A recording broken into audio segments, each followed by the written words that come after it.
Hey, what's up, everybody? It's Charles, and I welcome you guys to another episode of the Dreamerspro Show, where we cover everything from sports, hot topics, classic debates, entertainment, and where we give you guys a fresh perspective on things and how we see them. And today we have an interesting episode for you guys that you definitely want to stick around for, so make sure you go ahead and like the video and subscribe to the channel if you haven't already. Now, we all know Stephen A. Smith and Jay Williams have had their moments on TV this season, right? Some spectacular moments, and a lot of people seem to like Jay Williams, not just Jay Williams, but people like JJ Redick. Why? Because these guys from time to time are able to stand up to Stephen A. Smith because undoubtedly he is the most dominant voice on that network. So people always root for these guys when they come out there and push back a little bit on them from time to time. So that's where Jay Williams has really made his name.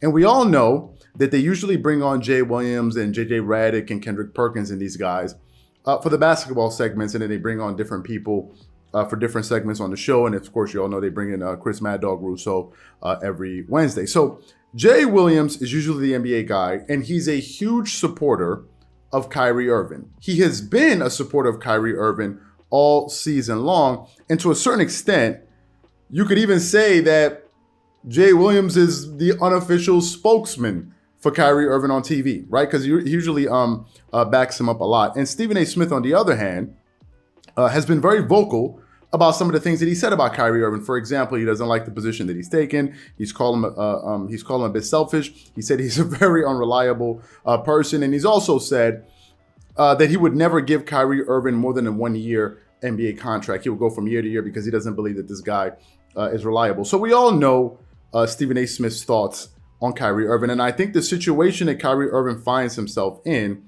my personal opinion, is quite nuanced. It's a very nuanced situation, and there are many different ways you can look at it. There isn't one way you can look at this situation. And after Kyrie Irving scored 60 points, a career high, against the Orlando Magic, and it looked like an easy 60. Oh, by the way, now that we're on this, for the people that think it's so hard to score in the NBA today, everybody seems to be scoring buckets. Even the guy, I forgot his name, from the Detroit Pistons just scored 50. Wow, it must be so hard to score points today in the NBA. But anyway, after that 60-point outburst that Kyrie Irving had against the Orlando Magic, he pretty much showed everybody just how dangerous of a piece he could be for the Brooklyn Nets if he were to be able, or if he were to be 100% available for this team. And I think really that's where this argument, this back and forth really starts, between Stephen A. Smith and Jay Williams. And that's the backdrop of what they're discussing here. So what we want to do is play a little bit of the exchange that Jay Williams and Stephen A. Smith were having yesterday. Remember, that's the backdrop. And then Jay Williams is going to push back a little bit on Stephen A. Smith. And then we're going to come back here and really unpack this thing and really give you guys a nuanced take on it. So before we go too far, take a listen to Jay Williams and Stephen A. Smith going back and forth here. I think they win that game last night if Kyrie is on the court. So if we're going to give him credit when he's spectacular, we also got to point the finger at him when he ain't there. That's where I'm at. S.A. Yes. We talk about this every day like we expect something to change as it relates to Kyrie getting vaccinated. No, I'm not saying you do. Right. And I know that people were expecting, I know I did, expecting circumstances to change, the private sector mandate. But I've known what this is from the beginning with Kyrie. Mm-hmm. He's made his statement that he wasn't going to play. So, I'm not saying that Kyrie doesn't deserve some blame. Of course, I would love to have Kyrie on the court and play against the likes of who they played last night in the Dallas Mavericks. Of course, I'd love to see him on the court against the New York Knicks. But it feels like we can't let that go. Even though we know what it is. Mm-hmm. We know what it is, but we're always going to try to find some way to bring it back to Kyrie and make it his fault. Mm-hmm. When he's told you exactly what this was from the beginning. Mm-hmm. So does that never stop? No. Is it forever from now on? Because I've heard multiple. I feel like if Stephen A's car got towed in New York, Kyrie Irving, damn it! If Stephen A's plane got delayed, Kyrie Irving, the wind. If it's him going to a game to see a Knicks, even though he's allowed to be in the building, he shouldn't be there. He's showing up. He's trying to. It feels like everything he does, there's something that you find wrong with it. So what can this man do? Okay. And hold on, let me finish my point. The only thing I want to say to you is you sounded like you're asking questions. I'm ready to answer them. No, they're rhetorical questions. They're not meant for you to answer. You do it to me all the time, brother. Okay. All Actually, I'm saying. But okay, go ahead. I don't. I actually say what I say. I just say what I have You to say. do it. You do it. finish your This is point. part of your performance art. Right. I've seen it. Okay. All I'm saying to you is if we know what it is, Right. why does it always seem to come back to be his fault for something? It feels like it's just done because it's what. Right. It's what. Oh, this creates a ripple effect. So we're going to talk about it again when that's not the case. Okay. So let me answer your questions directly and specifically because it's about time, bro, that you man up and just accept the situation. I do accept the situation. No. It's basketball. It's the basketball season. Yes. It's not like we're talking about Kyrie while summer baseball is being played. We're in the throes of a basketball season. The playoffs are approaching, and we're looking at a Brooklyn team with him, and we're looking at a Brooklyn team without him. Yes, understand. With him, they can win the chip.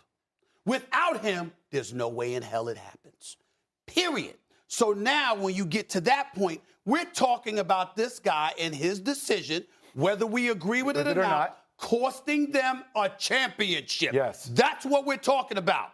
You're in the sports talking business. So my question to you, rhetorically, would be, why are you even in the business if you can't talk about Kyrie? He's relevant. Now, here are my thoughts on this back and forth. Firstly, Kyrie Irving has made his positions crystal clear by his actions. Maybe some people will say he hasn't made it so clear with his words. His actions, he certainly has. Kyrie Irving ain't getting vaccinated. Period. End of story. right? If he was going to do it, he would have done it by now. So we all know where Kyrie stands just by his actions alone. So that's the first thing. We also understand where Stephen A. Smith stands on Kyrie Irving, and we also understand that Jay Williams is a staunch supporter of. So all of this is none of this is new, right? We're fully aware of all of these things. However, I think the better question we should be asking is this: who is the leader on the Brooklyn Nets? Really, that's the question we need to be asking here. That is the conversation, in my personal opinion, that needs to be had.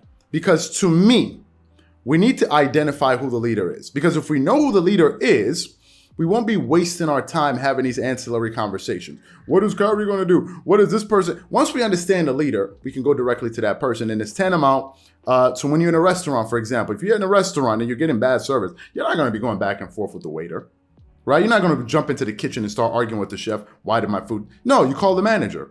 If you're in a retail store and you're receiving bad customer service or you can't find something, after a while, you're not going to sit up there and start going, well, where's this person? You start talking to the security guy or the person at the No. Do you guys have a manager? Why do you talk to the manager? Because usually this person is the one that's going to take decisions and they have a more robust outlook on things. And in the case of the Nets, we don't really understand who the leader is. If the leader is, in fact, Kevin Durant, then basically we understand his position. And Kevin Durant kind of has, I think, Kevin Durant is one of these leaders that seems to be, I don't want to say he's not passive aggressive. He has a hands-off approach based on some of the things that I've heard him say. He's essentially said, listen, this decision is up to Kyrie. It seems as if Kevin Durant basically has this position where he says, listen, everybody can pretty much do what makes them happy. That usually seems to be his decision. Even with the Ben Simmons situation, he seems to kind of put his arm around. Like Ben, he can, he doesn't have to explain anything. He can just do whatever, he can come along as he sees fit. That seems to be Katie. He doesn't seem to be a guy that's going to push you in a particular direction. And to me, I think is one of the issues here. Because the leadership doesn't seem to be very strong in that. If I give you let me give you an example of other organizations that have strong leadership structures that have done very well. Think of the San Antonio Spurs. There's no question who's the captain on that ship is Greg Popovich. Look at the Miami Heat. There's no question who the leader is there in with the Miami Heat with Pat Riley there. But teams where you have shaky leadership usually have issues. Look at the issues that the Lakers are having. One of the biggest questions that we've been asking all season long, who's the leader? Is it Kirk Rambis? Is it Jeannie Buss? Is it LeBron James? Is it Rob Pelinka? Is it this person? Is it that person? And whenever you have so many chefs in the kitchen cooking, you're going to have a disaster. So I think if we can identify who the leader is in this situation, then that can kind of bring a resolution to all of this. Kyrie's not going to change his stance. Like, we already know this. He's not going to do anything different. So to me, I think that's the thing that we need to understand. Once we understand that, then I think we'll be able to really close this case. Because Personally, I think that what's going to end up happening is that the Nets are going to go into the playoffs with Kyrie Irving being a part-time player. Period, end of story. I don't see anything changing. And really, the question I have for you guys is this: how do you think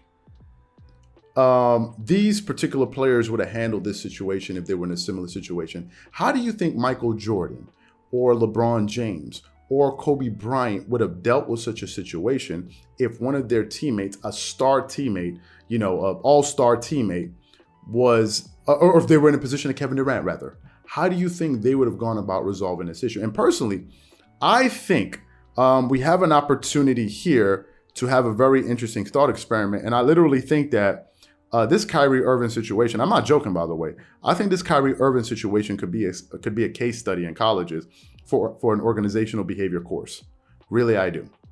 Really, I do. Because at the end of the day, this situation that we're having is it's between people, right? It's people, it's different personalities. You have leaders, you have different characters at play. You have people that are going to make certain decisions. Of course, you have Sean Marks, you have the team owner, you have Kevin Durant, so I think this would be a really great case study where you have a situation like this where you're in a work environment, something like this happens, but you have a very valuable employee at the company that doesn't want to, something like that I think could be quite thought-provoking because I believe there's something to learn here moving forward. So these are my thoughts, and the question is, what are your thoughts on this? How do you think MJ, Kobe, and LeBron would have handled a situation like this, similar to Kevin Durant? And what are your thoughts on this being a bigger teaching lesson? Whatever you guys think, please leave your thoughts and comments in the comment section below. Again, if you enjoyed the video, be sure to make sure you go ahead and like the video and subscribe to the channel. We definitely catch you guys on the next episode.